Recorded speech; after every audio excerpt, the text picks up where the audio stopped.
안녕하세요. 인생을 바꾸는 관점입니다. 오늘은 늦둥이 아들의 행복한 결혼 생활을 위해 덜 먹고 덜 쓰면서 모아온 돈을 모두 주었건만 결국 아들과 며느리에게 배신을 당한 정선자님의 사연입니다. 그들은 결국 재판까지 갔다고 하는데요. 과연 정선자님에겐 어떤 일이 있었고 재판 결과는 어떻게 되었을지 지금 바로 들어보시죠. 안녕하세요. 제 이름은 정선자입니다.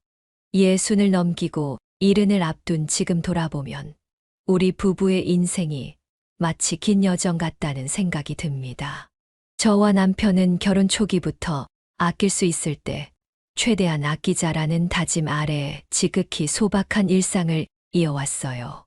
저도 남편도 인생을 즐길 여유라곤 없었지만 아이를 낳고 나서는 더욱 절약에 집중했습니다. 왜냐하면 내가 배부르고 등 따신 것보단 자식에게 조금이라도 더 좋은 걸 해 주고 싶다는 마음이 더 컸으니까요. 사실 신혼 초기엔 월급날만 기다리며 생활비를 쪼개 쓰느라 정작 저희 두 사람을 위한 지출은 거의 없다고 봐도 무방할 정도였습니다. 옷이 낡아도 꿰매 입고 식당에 가고 싶어도 대신 집에서 간단하게 밥을 해 먹곤 했죠. 그렇게 틱을 모아 태산이 되진 않았어도 적어도 우리가 의지할 자금 정도는 마련을 할 수 있었습니다. 그렇게 저희 부부의 일상을 포기할 정도로 소중한 존재가 바로 우리 아들이었습니다. 하나밖에 없는 아이였던 데다가 늦둥이였으니 저희 부부는 아들에게 모든 정성과 애정을 쏟을 수밖에 없었습니다. 결혼한 지 6년 만에 어렵게 얻은 자식이었거든요. 저는 집에서 아이를 봐야 했기에 남편 혼자 일해 벌어오는 수입이 빠듯할 때도 아들을 위한 교육비와 생활비만큼은 아낌없이 지출했습니다. 부모가 처음이니만큼 서툴고 부족하다고 하더라도 적어도 아들을 위해선 최선을 다하자는 그 마음 하나로 저는 남편을 도와 동네 자투리 일을 조금씩 해가며 아들의 교육비를 모으곤 했습니다. 아들이 초등학교를 다닐 때까진 별 어려움이 없었는데 중학교와 고등학교에 올라갈수록 돈이 더 많이 필요하더군요. 그래도 저희는 부모가 해줄 수 있는 범위 안에서 열심히 노력했습니다.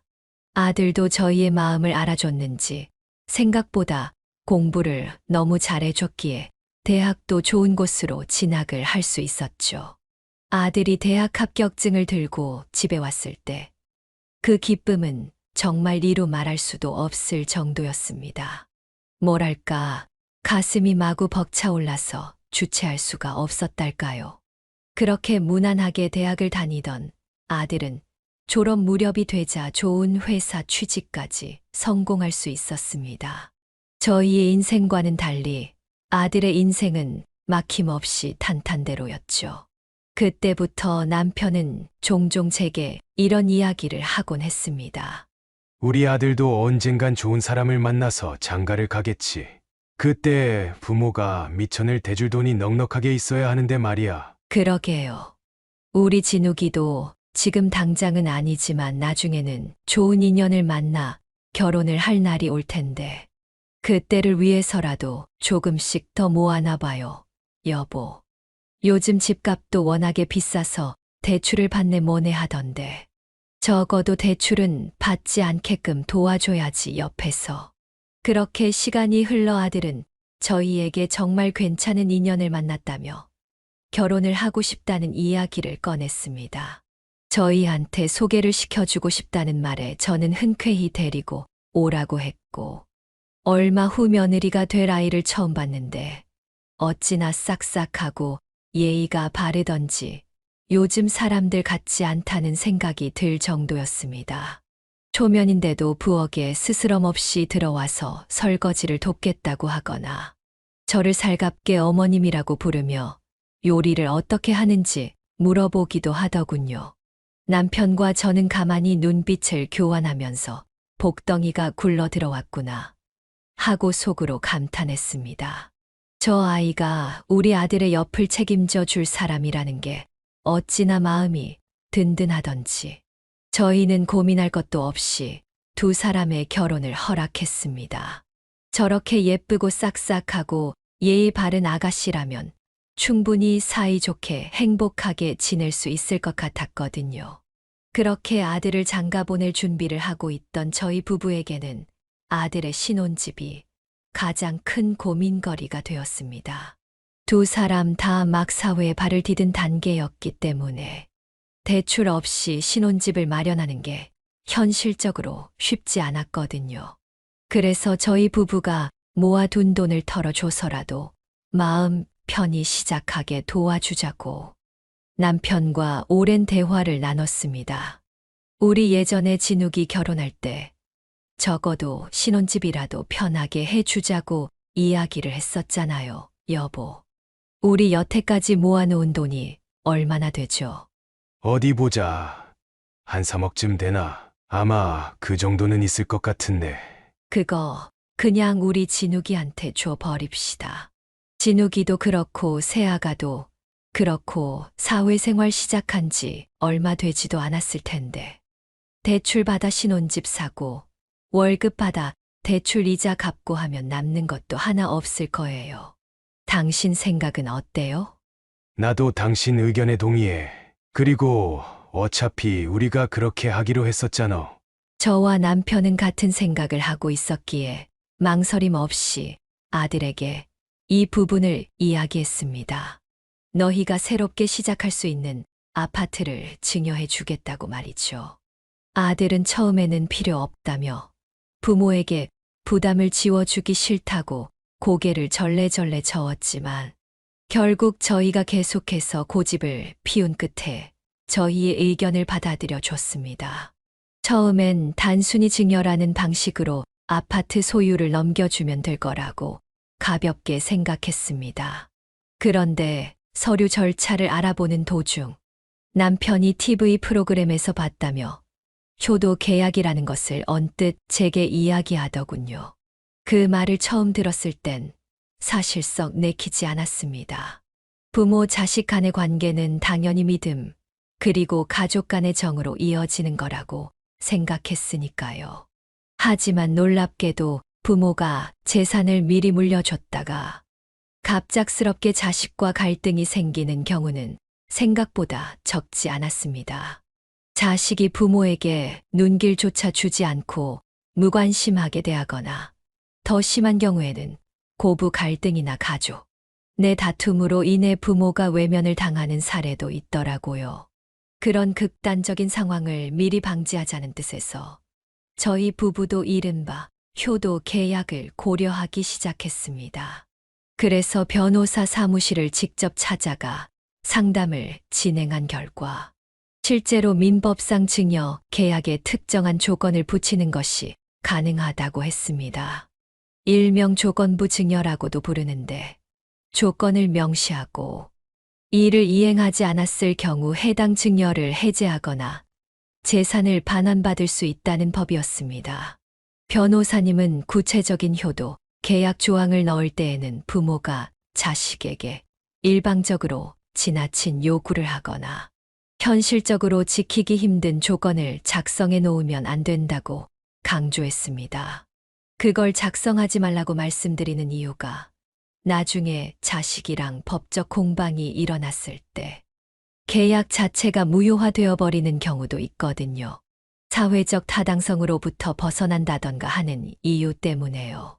그럼 어떤 조항들을 넣어야 할까요? 우리 아들은 절대로 그럴 애가 아니긴 한데 세상에 100%라는 건 없습니다. 99.9%의 신뢰를 가지고 있다고 하더라도 0.1%의 만약을 무시할 수는 없는 법이죠. 우선 첫 번째로 계약서 안에 작성되는 내용은 모두가 납득할 수 있을 정도로 상식적인 범위 내에서 정해야 되고 부모와 자식 모두가 받아들일 수 있는 내용이어야 합니다. 저희는 아들 내외와의 법적 분쟁 자체를 원치 않았기에 효도 계약 조건을 최대한 합리적이고 간소하게 구성했습니다. 예컨대 부모가 질병이나 사고로 입원해 있을 때 자식은 최소 주 1회 이상 병문안을 갈 의무가 있다.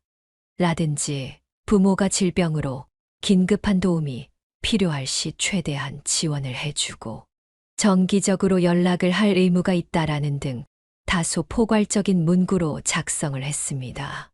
이런 걸 작성하고 있으니 저로서는 조금 서글프기도 했습니다. 문장 하나하나에 자식에게 부담을 주고 싶지 않다는 마음과 함께 저희도 보호받아야 한다는 마음이 담겨 있었거든요. 괜히 아들 내외가 이 계약서를 보고 마음이 상하지 않을까 염려가 되기도 됐습니다. 그리고 계약서를 다 작성한 다음 아들 내외를 불러 설명을 해주고 직접 두 사람의 도장까지 받아낼 수 있었죠. 저는 변호사 사무실을 나오면서 아들과 며느리에게 이렇게 이야기했습니다. 엄마, 아빠가 너희를 못 믿어서가 아니야. 혹시나 무슨 일이 있을지 모르니까 혹시나 하는 거야. 너무 기분 상해하지 마. 에이, 어머니 괜찮아요. 저희도 알죠. 안 좋은 상황 같은 거 생길 일 없게 저희가 열심히 모시고 잘 살면 되는 거니까. 마음 쓰지 마세요. 저희 기분 하나도 안 상했어요. 그치, 여보? 맞아요. 저는 되려 이런 계약서를 작성함으로써 어머님, 아버님, 그리고 저희 사이의 믿음이 좀 더 두터워진 것 같아서 기분이 좋은데요. 감사해요, 어머님, 아버님. 저희 정말 잘 살게요. 걱정했던 것과는 다르게 분위기는 훈훈하게 흘러갔습니다.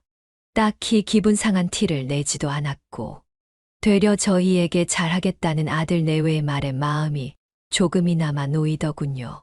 그 뒤로 아들 부부는 서울 아파트로 이사를 가게 됐고 저희는 일단 아들 부부가 편안하게 신혼생활을 누릴 수 있게끔 각종 가구와 가전제품을 드리는 것도 도와줬습니다.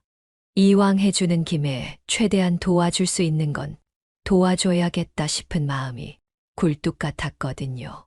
사실 주변에서는 조금 걱정을 하기도 했습니다.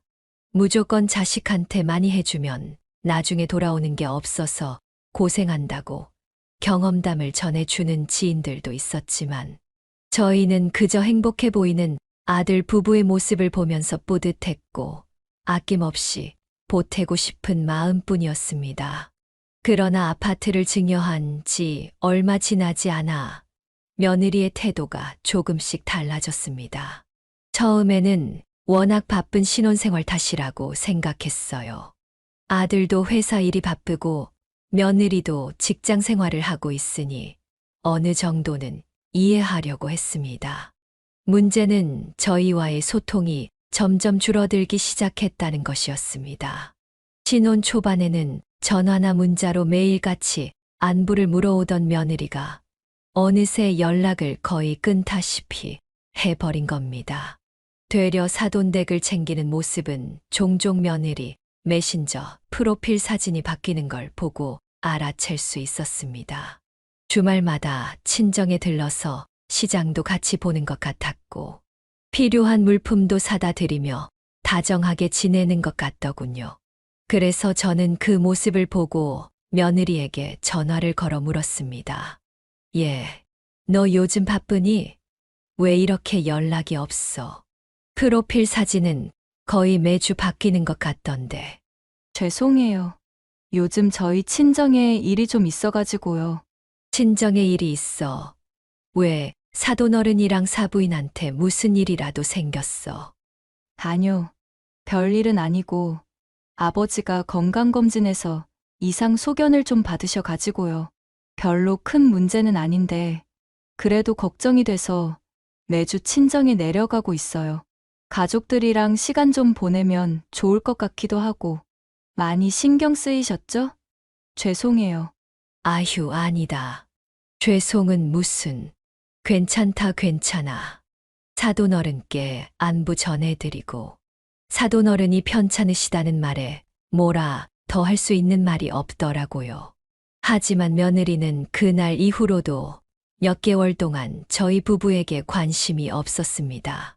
그리고 며느리의 태도에 문제가 생겼다는 것이 더욱 뚜렷하게 확인된 건 남편이 갑작스럽게 병원에 입원하게 된 시점이었습니다. 물론 아주 심각한 병은 아니었지만 그래도 검사와 치료를 위해 일주일간 입원해야 했습니다.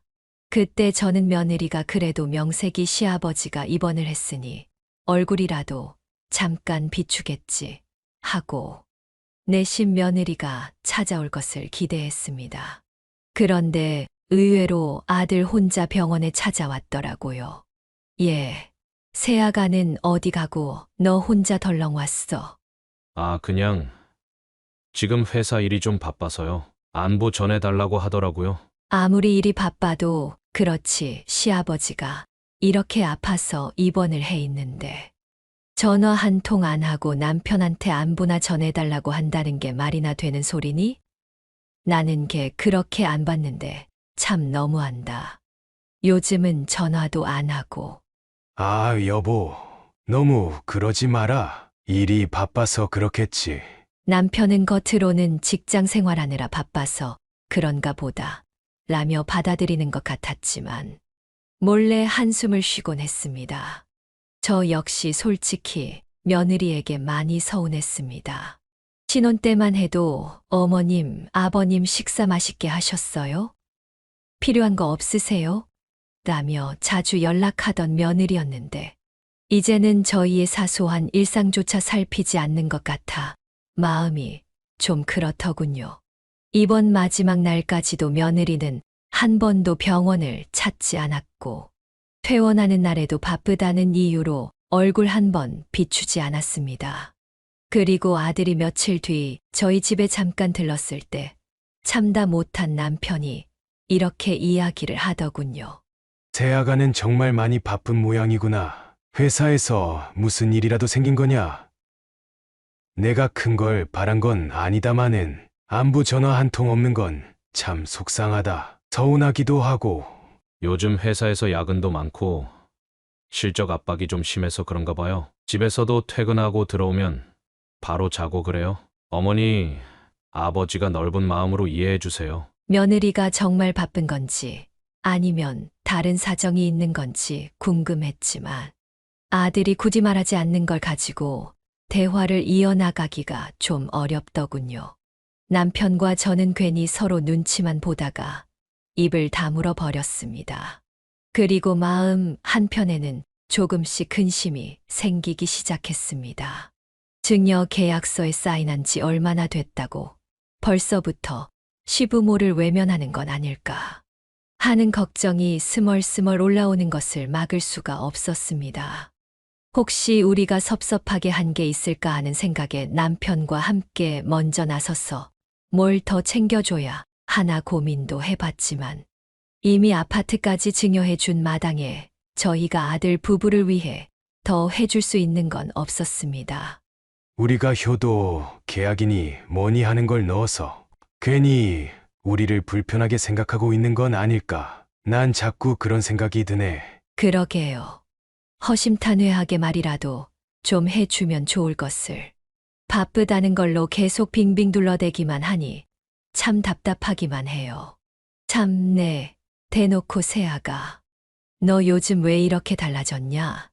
예전에 아파트 증여받을 때 효도 계약서에 사인한 건 벌써 다 까먹은 게야? 하고 물어볼 수도 없는 노릇이고 답답하다 답답해. 결국 저희는 마음속에 돌덩어리처럼 무거운 감정을 그대로 안은 채 이러다가 진짜 나중에 우리가 더 아프거나 돌봐줄 사람이 필요할 때 과연 며느리는 어떻게 나올까 하는 불안감까지 가지게 됐습니다. 남편은 빈말처럼 효도 계약서를 다시 읊어줘야 한다며 농담을 하곤 했는데 그 목소리가 결코 가볍게 들리지만은 않았습니다. 그러던 어느 날 뜻밖의 일이 찾아왔습니다. 바로 며느리가 먼저 전화를 걸어온 것이었죠. 마침 그날은 저희 생일이기도 했기에 생일 축하는 해 주려나 보다 하고 전화를 받았습니다. 그런데 저한테 집으로 오라고 하더군요. 본인이 맛있는 생일상을 차려놨다면서 말이죠. 그 전화를 받고 저는 괜히 기대가 되어서 어떤 옷을 입고 갈지 한참을 고민하고 생일상을 같이 먹은 뒤에는 어떤 대화를 나누면 좋을지까지 상상했습니다. 그동안 묵혀왔던 걱정들을 털어내고 이전처럼 살가운 사이로 돌아갈 수 있을까 하는 기대도 했습니다. 그리고 고민 끝에 고른 옷을 입고 저와 남편은 아들네 집으로 향했습니다. 초인종을 누르니 며느리가 문을 열고 환한 미소로 저희를 반겨주더군요. 그런데 왠지 모르게 그 미소 뒤에는 어색함이 서려 있었습니다. 아들은 거실에서 저희를 맞아줬는데 집에 들어가자마자 집 안 전체에 묘하게 정리가 덜 된 느낌을 받을 수 있었습니다. 뭔가 모르게 어수선했다고나 할까요?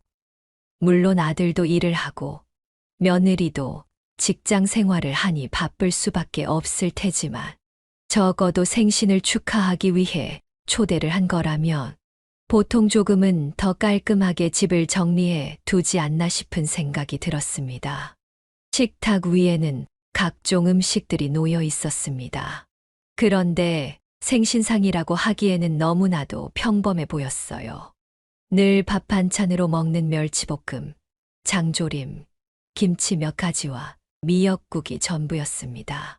그런데 전반적으로 양도 많지 않았고 미역국의 색깔도 이상하리만치 짙은 갈색이었습니다. 미역국은 보통 간장이 아니라 국간장이나 소금을 쓰는데 왜 이렇게 국물이 검을까 하는 궁금증이 스쳤지만 내색하지 않고 그냥 자리에 앉았습니다. 남편도 눈으로 한번 훑더니 아무 말 없이 자리에 앉았어요. 그래도 차려준 것에 대한 정성으로 먹으려고 했죠. 저는 잘 먹겠다고 생일상을 차려줘서 고맙다며 웃는 얼굴로 수저를 들었지만 미역국 한 입을 떠먹자마자 바로 뱉어버렸습니다. 정말 짜도 이렇게 짤 수 있을까 싶을 정도로 짠 맛이 강하게 느껴졌거든요. 소금을 한 트럭 들이부은 걸로도 모자라서 약간 오래된 기름, 냄새까지 나는 것 같아서 도저히 먹을 수가 없을 것 같았습니다. 그래도 이건 차려준 사람에 대한 예의가 아니다 싶어 최대한 티내지 않고 조용히 몇 숟갈 뜨다가 도저히 먹기가 힘들어 수저를 내려놓았습니다. 그건 남편도 마찬가지인지 주변에 있는 반찬 몇 가지를 집어먹더니 한숨을 푹 내쉬더라고요. 왜 그러세요, 어머님, 아버님? 혹시 음식이 입에 안 맞으세요? 아, 아니다. 맛있네. 맛있어. 잘 끓였네. 반찬도 잘했고. 정말요? 다행이에요. 혹시나 입맛에 안 맞으시면 어떡하나 걱정했거든요. 저, 어머님, 아버님 사실 제가 오늘 두 분을 집으로 오라고 말씀드린 건 어머님 생신을 축하해 드리기 위한 목적도 있지만 다른 이야기를 전해드리고 싶어서이기도 해요. 저 사실은요, 임신을 하게 됐어요. 오늘 병원에 가보니까 7주 됐다고 하더라고요. 뭐? 임신을 했다고? 네. 그래서 지금 살고 있는 이 집이 조금 비좁을 것 같아서 이사를 생각 중이거든요. 지금이야 좀 이르다 싶겠지만 이런 건 미리미리 생각을 해놓는 게 좋을 것 같아서요. 그런데 대출을 받기에도 좀 빠듯할 것 같고 그동안 저축해 놓은 돈도 많이 부족해서요. 그래서 혹시 어머님, 아버님께서 조금만 지원을 해주실 수 있을까 해서. 어머니, 아버지, 그렇다고 너무 부담 갖지는 마세요. 저희가 빌리는 만큼 빨리 벌어서 빨리 갚을게요. 그냥 조금만 도와주시면 좋겠다 싶어서 말씀드리는 거예요. 부담 드리려고 하는 말이 아니고요. 그 말을 듣자마자 여러 감정이 뒤엉켰습니다. 우선 손주가 생긴다는 사실은 기뻤습니다. 그러나 동시에 서운함이 스멀스멀 올라왔습니다. 진심으로 제 생일을 축하해 주기 위한 게 아니라 이 말을 꺼내기 위한 게 진정한 목적이었던 것 같았거든요. 저는 아무 말도 하지 않았지만 남편은 그래도 겉으로는 축하를 해줬습니다. 그리고 돈 이야기는 천천히 나눠보자며 대화를 끊어버렸어요. 그렇게 식사답지 않은 식사를 마치고 난 뒤 저는 주방을 잠깐 둘러보았습니다. 그리고 싱크대 쪽을 보는데 처음 보는 용기들이 보이더군요. 마트에서 파는 반찬 용기 같기도 했고, 어딘가 집에서 가져온 듯한 투명한 플라스틱 통도 있었습니다. 설마 밖에서 사온 반찬으로 차린 건가 생각했지만, 뭐 그럴 수도 있지 싶어 대수롭지 않게 넘어갔습니다. 그런데 마음 한구석엔 왠지 모를 찝찝함이 가시질 않았습니다. 그날 아들과 며느리는 오랜만에 왔으니 자고 가라며 저희 부부에게 작은 방을 내어주었습니다. 남편과 저는 하루를 정신없이 보낸 탓에 누우면 금세 잠이 들 줄 알았습니다. 하지만 희한하게도 제 머릿속에선 도대체 왜 음식에서 이상한 맛이 난 건지, 미역국에서는 왜 그렇게 짠 맛이 난 건지라는 생각이 계속해서 맴돌았습니다. 그렇게 한참을 잠 못 들고 뒤척거리다가 새벽 2시가 조금 넘었을 때 저는 갈증이 느껴져 물을 마시려다 주방 근처에서 아주 낮은 목소리가 들리는 것을 듣게 됐습니다. 아들 부부가 아직도 깨어있는 모양이었어요. 저는 물만 마시고 방으로 돌아가려다 저도 모르게 두 사람의 대화를 듣게 됐습니다. 아씨, 너무 티났나? 어머님이 혹시라도 알아차리신 거 아니야? 아까 보니까 표정이 많이 안 좋으시던데. 글쎄, 눈치는 빠른 편이시긴 하거든? 근데 난 잘 모르겠던데. 에이, 우리 친정엄마가 만들어준 거 먹고 남은 건지 모르셨을 거야. 아무리 눈치 빠른 어머님이라 하시더라도 그것까지 알아차리셨겠어? 되게 잘 드시던데. 휴, 나는 먹다 남은 거 티났을까봐 아주 혼났네 정말.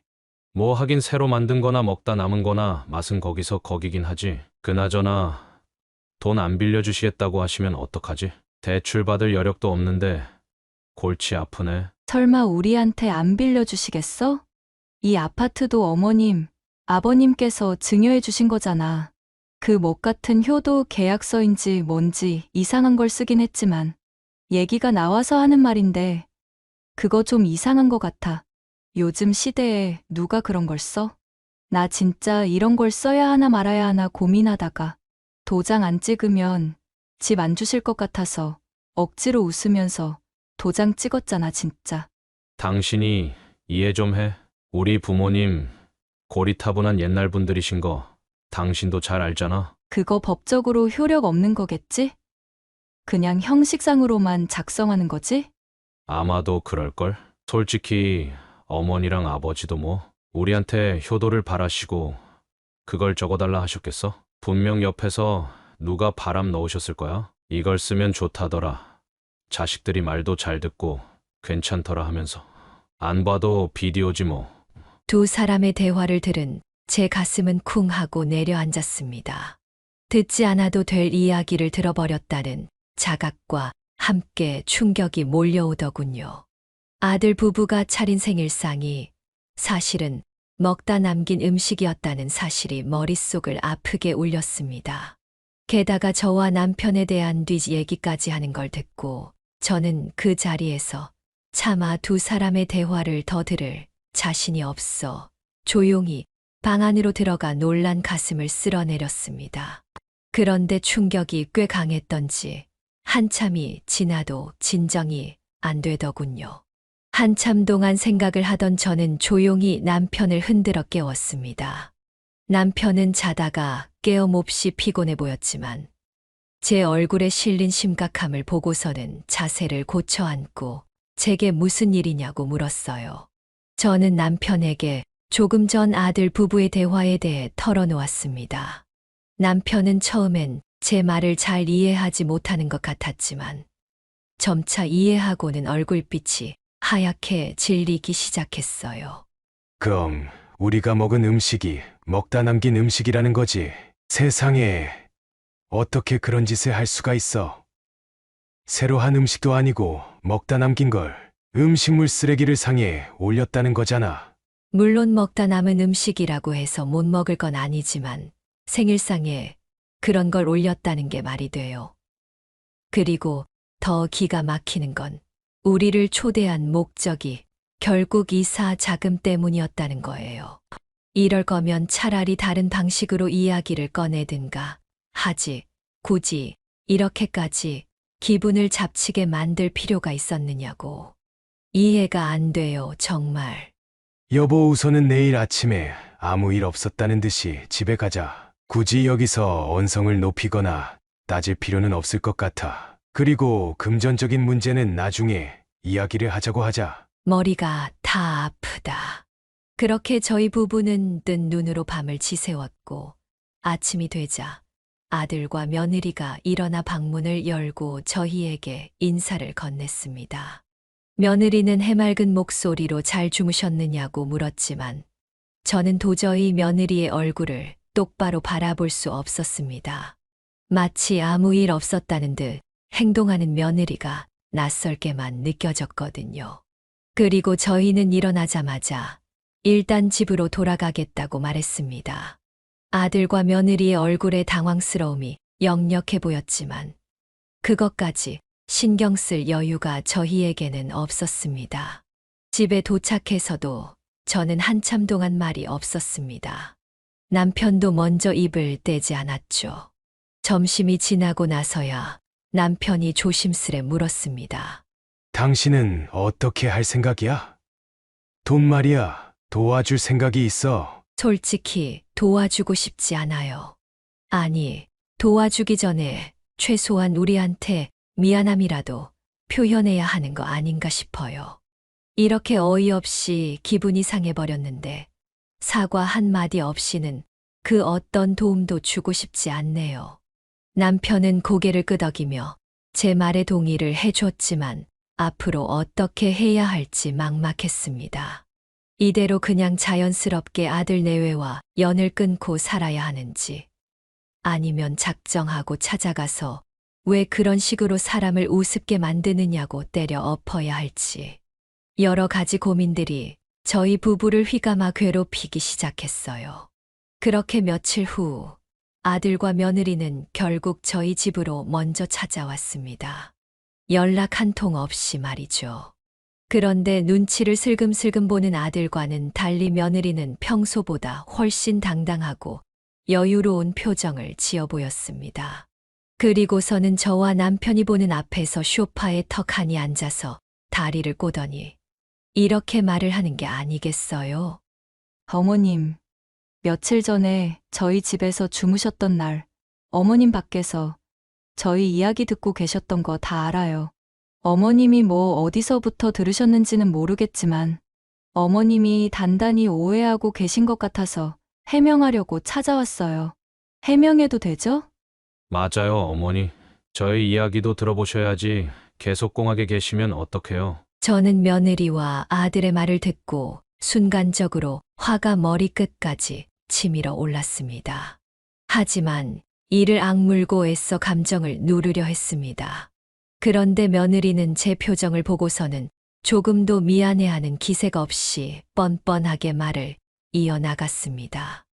어머님, 솔직히 요즘 누가 시어머니 생신상에 그렇게 정성을 들이나요? 나가서 사 먹던가 아니면 그냥 밀키트로 된 거 사서 만들어 차려드리고 말지. 세상이 어떤 세상인데요. 너는 지금 내가 그런 것 때문에 화가 난 걸로 보이니? 그럼 뭐 저희가 돈 달라고 한 것 때문에 그러세요?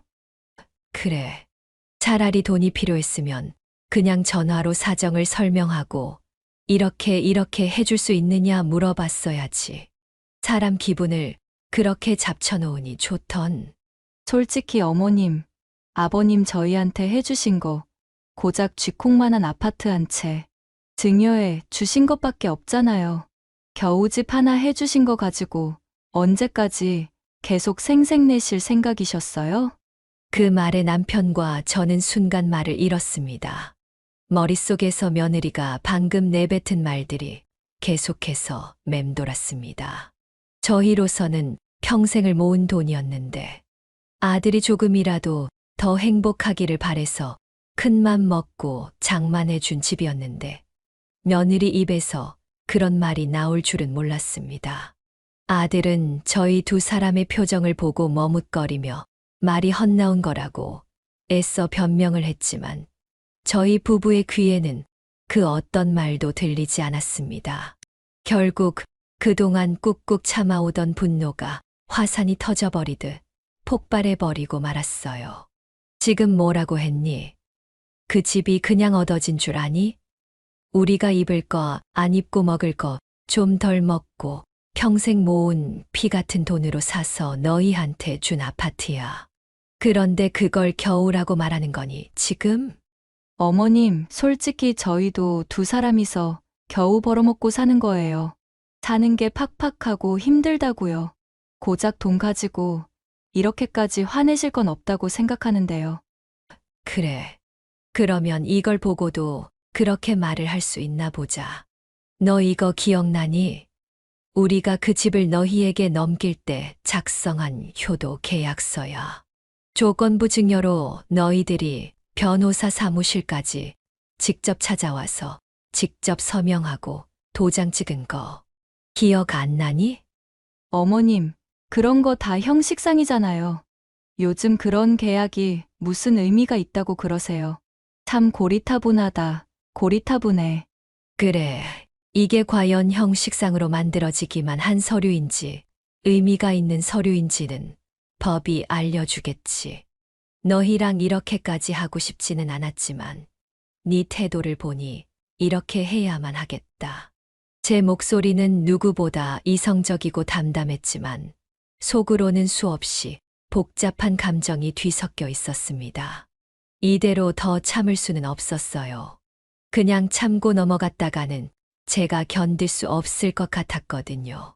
저는 곧장 안방으로 들어가 휴대전화를 꺼내 들고 당시 계약서 작성을 도와준 변호사님에게 전화를 걸었습니다. 그리고 해당 계약에 대한 위반건으로 소송을 진행하겠다는 의사를 밝혔고 짧은 침묵 끝에 변호사님께서 알겠다고 소송을 준비하겠다는 답변을 해 주셨습니다. 그렇게 저희에게는 찾아오지 않을 것 같던 가족 간의 피 튀기는 싸움이 시작되고야 말았습니다. 그렇게 전화 통화를 마친 뒤 저는 계약서와 관련 서류들을 하나하나 정리하기 시작했습니다. 계약서 사본, 당시 작성했던 메모, 그리고 그날 새벽. 혹시나 몰라 녹음을 해 놓은 두 사람의 대화 내용까지 모두 증거 자료로 제출하기 위해 모아두었습니다.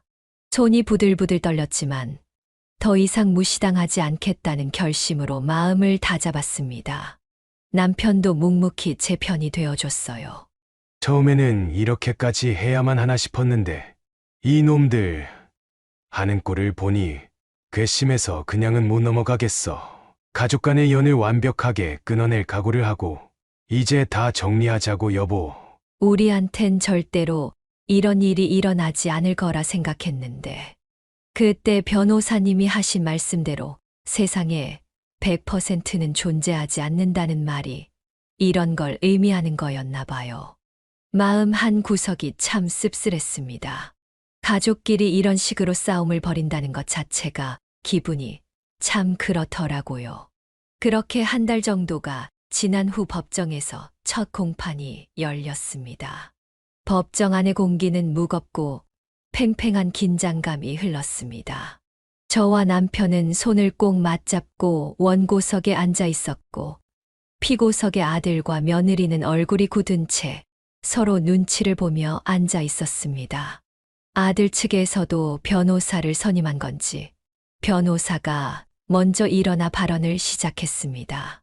가족 간 효도는 도덕적 의무이지 법적 구속력이 없는 데다가 가족 내의 갈등으로 이미 준 아파트의 증여를 취소하겠다는 원고의 주장은 지나치며 부당한 것이라고 주장을 하더군요.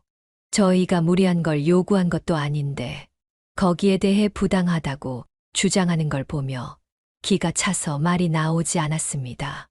이에 저희 변호사가 차분하게 일어나 반론을 시작했습니다.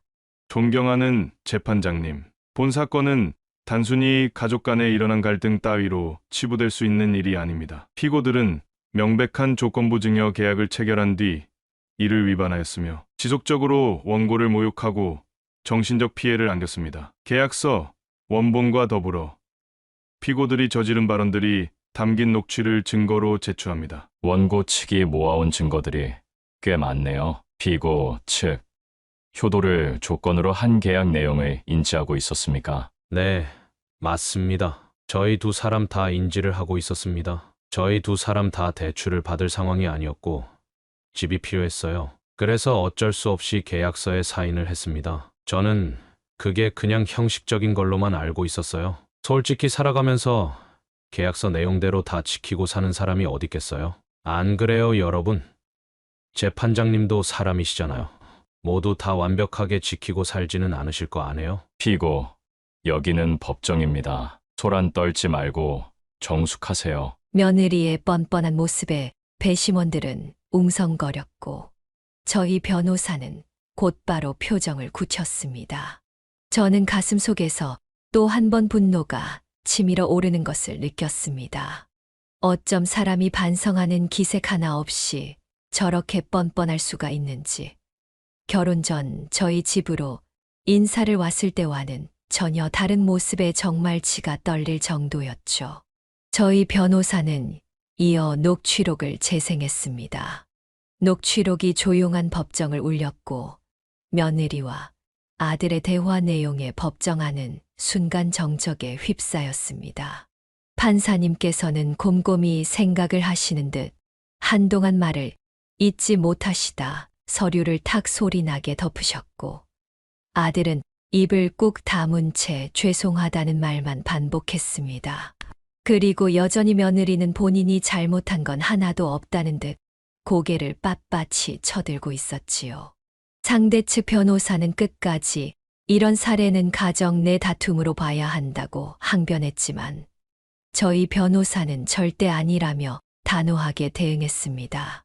존경하는 재판장님, 가족이라는 울타리를 방패 삼아 계약을 위반하고 약속을 저버린 채 부모를 모욕한 피고들의 행동은 결코 간단한 가족사로 치부할 수 없습니다. 이는 법적 책임을 묻기에 충분합니다. 본 법원은 계약의 조건이 명백히 명시되어 있으며 피고들이 이를 위반한 사실이 입증되었음을 확인했습니다. 효도 의무가 도의적 요소를 포함하더라도 계약에 기재된 조항에 따라 이는 유효한 계약으로 간주됩니다. 이에 따라 해당 부동산 증여를 취소하고 원고에게 소유권을 환원하는 것으로 판결합니다. 법정은 저희 부부의 손을 들어줬습니다.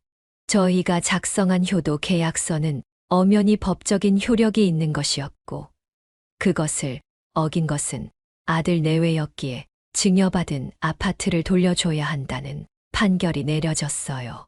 판결이 나자마자 며느리는 갑자기 자리에서 벌떡 일어났습니다. 얼굴은 붉게 상기된 채 손가락으로 저를 가리키며 큰 소리로 이렇게 외치더군요. 이게 말이나 되는 판결이에요? 솔직히 막말로 저희가 대체 뭘 어떻게 했는데요? 뭐 쌍욕을 퍼부은 것도 아니고 손찌검을 한 것도 아닌데 살고 있는 집을 뺏으시다니요. 심지어 지금 저는 홀몸도 아닌데 이런 법이 어디 있어요? 당신도 입이 있으면 뭐라고 이야기를 좀 해봐. 꿀 먹은 벙어리처럼 가만히 있지 말고. 피고, 여기는 법정입니다. 아까도 정숙하라고 말했을 텐데요. 어머님이 말씀해보세요. 정말 저희를 상대로 이렇게까지 하시겠다고요? 어머님이 저희한테 이러시고도 두 다리 뻗고 편하게 주무실 수 있을 것 같으세요? 저는 이 판결 인정 못해요. 항소할 거예요. 아들은 옆에서 며느리의 팔을 잡으며 말렸지만 며느리는 손을 뿌리치고 눈물을 글썽이며 끝까지 가보자고 절대로 그냥 넘어가지 않을 거라고 악을 쓰듯 외쳤습니다. 판사님께서 여러 차례 주의를 주신 끝에야 며느리는 입을 꾹 다물고 법정 밖으로 나가더군요. 그 모습이 어찌나 그렇게 추해 보이던지. 그렇게 법원 판결이 난 뒤 아들과 며느리는 결국 집을 비워야 했습니다. 급하게 자기네들이 가지고 있는 자본 내에서 이사갈 곳을 찾으려 했지만 집값이 상당히 비쌌고 대출도 제대로 나오지 않아 결국 외곽의 낡은 빌라로 들어가게 됐다고 하더라고요. 그곳은 수도관이 자주 고장나고 겨울이면 난방비가 엄청나게 많이 나오는 곳이라고 악명이 높은 곳이었습니다. 게다가 회사를 다님에도 불구하고 돈이 어디로 새는 건지 돈이 모이지 않아서 생활이 완전히 궁핍 그 자체인 것 같았어요. 이걸 하나하나 어떻게 다 아냐고요? 며느리, 아들 할 것 없이 매일같이 문자를 보냈습니다. 자기네들이 이렇게 살고 있다. 죄책감이 들지 않느냐 하면서 말이죠. 나중에는 벽에 곰팡이가 슬어 있는 것까지 찍어서 보내주더라고요. 그리고 몇 개월 후 아들이 제 휴대폰으로 전화를 걸어왔습니다.